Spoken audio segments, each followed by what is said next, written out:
Okay, paper 2, just going through the data response question. So, as ever with data response questions, it's important to read the whole question. So, hypoxia is a condition in which tissues of the body are deprived of an adequate oxygen supply.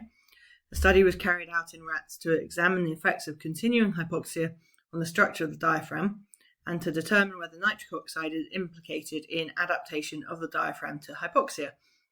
The diaphragm helps to supply oxygen to tissues and organs in the body by ventilating the lungs. So what do we learn from that? We learn that we're looking to see the impact of oxygen and whether there's some kind of relationship between that and nitrogen oxide on the diaphragm. So a group of 36 adult male rats were kept for 6 weeks in low oxygen, while 36 adult male rats were kept in normal oxygen conditions. So your control will be the normal, hypoxia will be your low. Okay, so that's normal and that's low. Okay, and so then we can start to look at the differences. So it's always a good idea, remember, to try and read the tables and the graphs before you do anything. So you can see straight away the mass in the control group is always higher than the mass in the normal group, in the low group.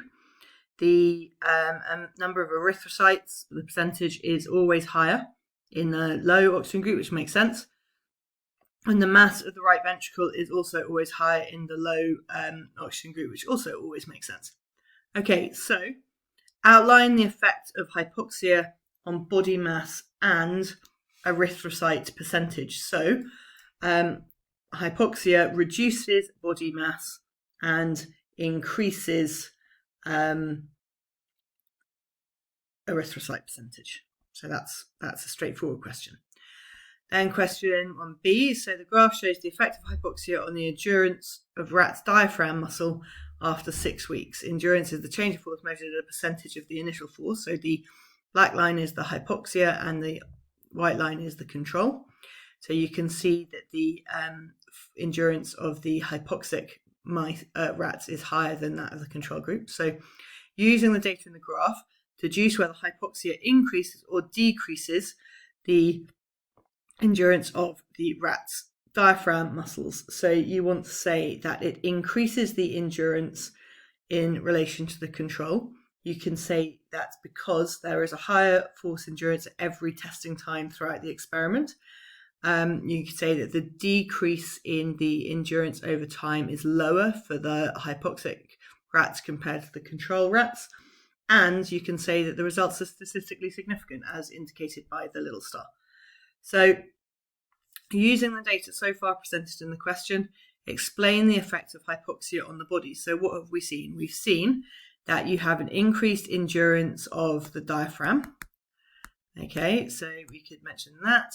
We've seen that we have a reduction in body mass, an increase in the percentage of erythrocytes, and an increase in the mass of the right ventricle.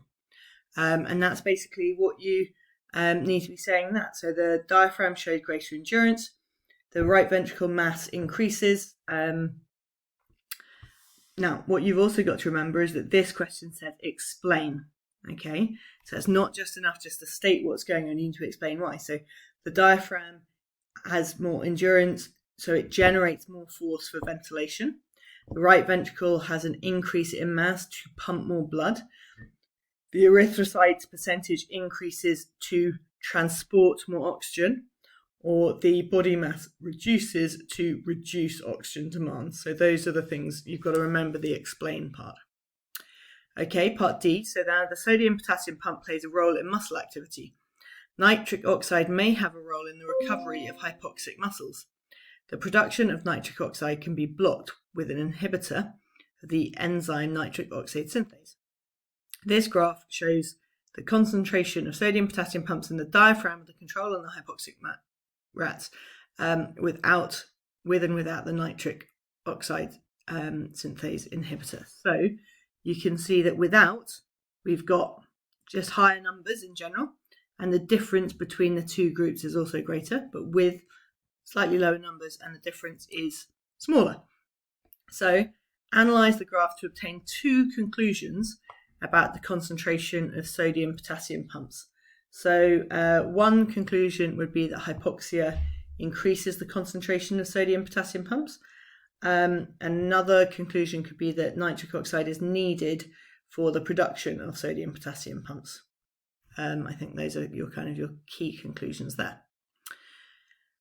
Okay, part 2. So muscle fibers are stimulated to contract by the binding of acetylcholine to receptors in their membranes, and the subsequent depolarization suggests a reason for the increasing concentration of sodium potassium pumps in the membranes of the diaphragm muscle fibers.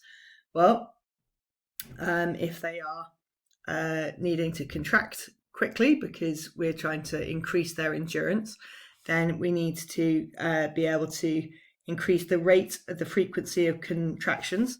And so by having more sodium potassium pumps, you're going to restore resting potential more quickly. And so then the muscles are going to be able to contract again more quickly.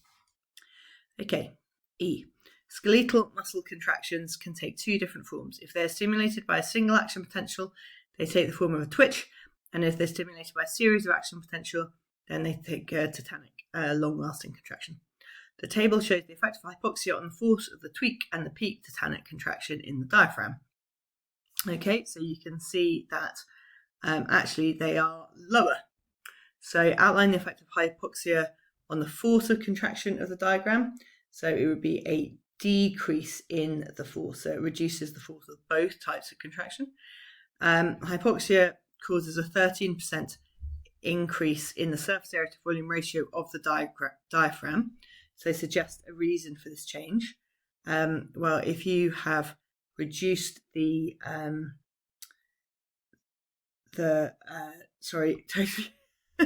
totally lost my train of thought there. So the surface area to volume ratio will be increased to make the oxygen uptake into the muscle cells faster. So you're going to want, if you're trying to get more contractions, you need more oxygen. Okay, and question F, using all the relevant data in the question, evaluate the effectiveness of the rat's adaptation to hypoxia. So because it's evaluate, you need to think about strengths and weaknesses. So bad things would be that it's not effective because it's lost body mass, but it's effective because the rats are still growing. It's not effective because the contractions or the force exerted by the diaphragm decreases. But it's effective because you get an increase in the sodium potassium pumps, so you get a greater rate of contraction. You could say that it's effective because the endurance of the diaphragm increases, because the mass of the right ventricle increases, and because the erythrocyte percentage increases. So there's plenty to say there. And then discuss the advantage and disadvantage of using rats as models in this investigation. So advantages would be small size, short lifespan. They can be killed if the benefits of the research justify it. They're mammals, so there's similarities with human, and there are fewer ethical objections than if humans are used. But then the disadvantages would be that there are ethical objections, and the rat physiology is not exactly the same as that of a human. Boom.